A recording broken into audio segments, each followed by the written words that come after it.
Hi folks, it's John from lastchanceautorestore.com. I'd like to share with you an update. This is the 1957 Chevrolet Corvette Roadster or convertible. In an earlier video we shared with you a basic introduction. We were just pulling it off of the trailer. It's a vehicle that we helped one of our clients obtain. It's one of the years he'd really like to have. As we mentioned in the earlier video, looks are deceiving. It looks like it's a really shiny, clean car. When we purchased it, we noticed a lot of things, not to pick a car apart, but the body and the paint, there's a lot of cracking and waves in the fiberglass. The headlight rings don't fit the fenders properly.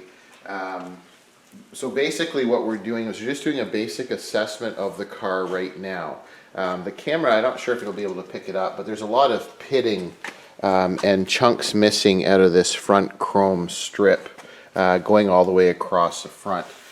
It's probably not going to come up in the camera very well, but there's a lot of paint that's reacting and lifting and pulling away, and we've got a lot of waves and stuff in the body itself. So essentially what we wanted to do, the car was presented as possible numbers matching.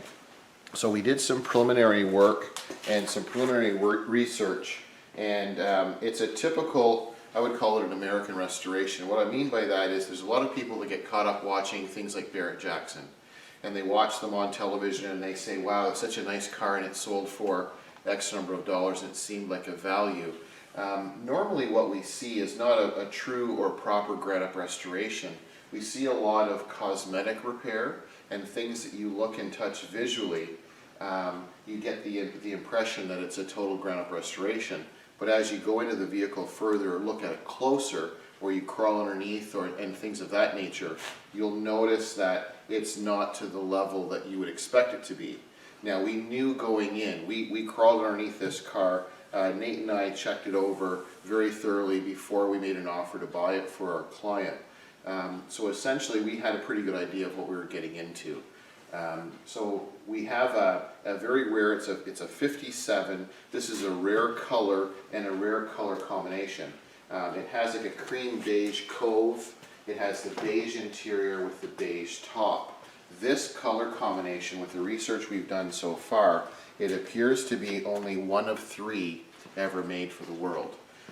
So that's kind of a neat thing. It's an early production 57, so it's a 3-speed manual transmission, not a 4-speed manual, and it is it appears so far to be the correct fuel-injected engine, which is a Rochester Fuelie. So what we've been doing is we've brought it in the shop. We're just doing a preliminary inspection on the vehicle. So you can see here on the table we've got a little bit of a mess here. We've taken our inspection covers off to get access to the spark plugs.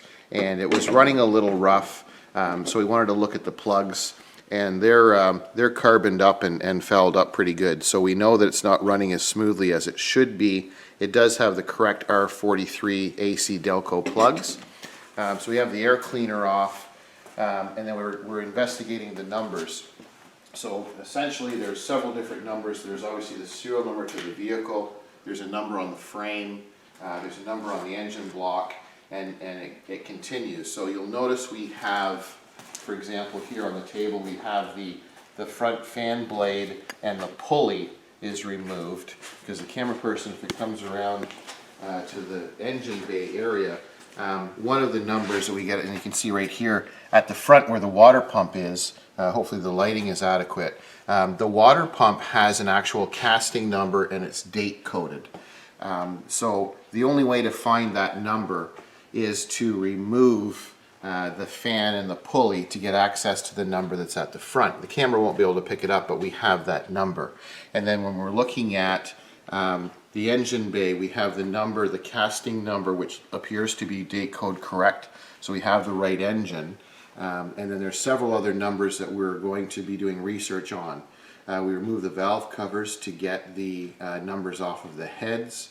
We have the number off of the distributor.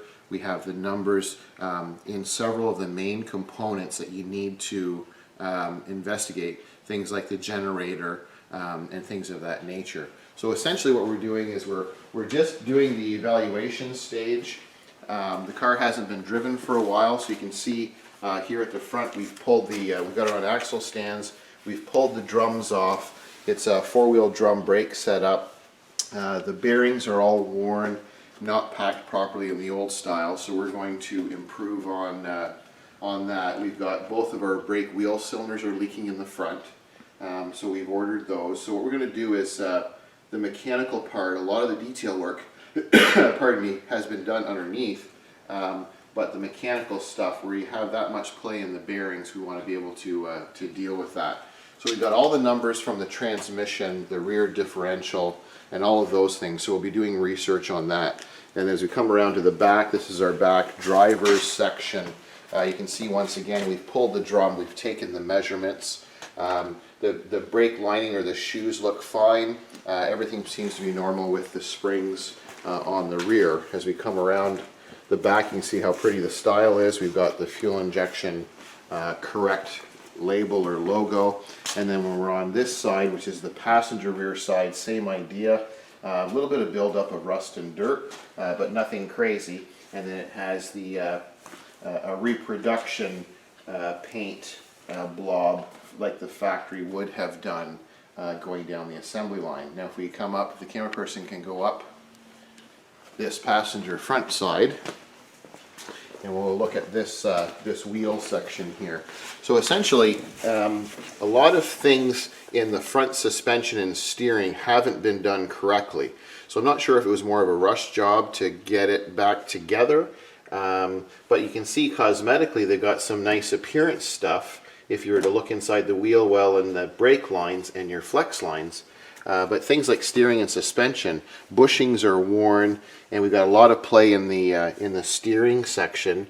And then I'll just give you an idea of the bearings, because we have, so these are the older style bearing, and I think the camera can probably pick this up. The race that sits inside of these bearings, you can see how much play there is. I think the camera can pick that up. So there's excessive play in here from being worn, and it creates a lot of slop. So what we're going to do is we're going to want to replace these. So there's inner bearings and outer bearings, and then there's also a seal, a new seal that will go in the drum. But you can see there's just way too much play there. That's excessive, so we want to make sure that we deal with that. So I guess my message is whenever you're looking at a car, especially a higher end car or a collector car, never assume, I guess would be my tip, that once you see shiny paint in a rare car that everything is done correctly. Because the main thing that we would want to do is make sure, if you ever took it for a drive, steering, suspension, braking, very, very important obviously in terms of safety, and we don't want to be cutting corners on that or just assuming because you see the shiny wide white walls and the nice hubcaps and it's shiny paint and you say, wow, this is a really nice car, I'll just take it for a drive up the road and back kind of thing. With the bearings being that worn and wheel cylinders leaking, that can create a concern, brake lockup and all kinds of crazy things. So we'll share with you as we do a little more investigating on this car. Pardon me, it does appear so far that virtually everything on this car is period corrector numbers matching. So that's going to be kind of a big deal because what we'll end up doing is we'll be removing all of the trim. The convertible top is damaged and cut. So we'll be removing all of the trim, and then we'll be sanding off all of this paint to expose previous repairs that have been done to the fiberglass. And we have to make sure that everything fits properly, because things like our headlight rings, I think the camera can probably pick it up.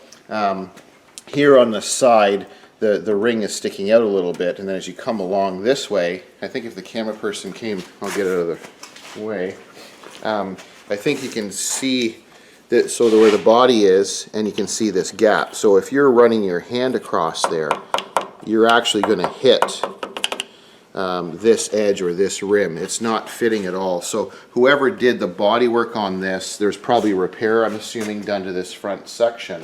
And when they did the repair, they obviously didn't dry fit this headlight assembly and ring to make sure it fit properly. So this is really out of whack. The line from this side looking in, it's not square, and then everything is kind of wonky. So those are a lot of the detail things that we'll be looking after in the future. We just wanted to briefly just share with you We're going to continue to do some investigating. We've got all the numbers written down, so it'll be a few hours of doing the research on it just to verify, because it'd be a really nice thing to say that it is a true numbers matching 57 Corvette. So I thank you for watching. I'm John from lastchanceautorestore.com.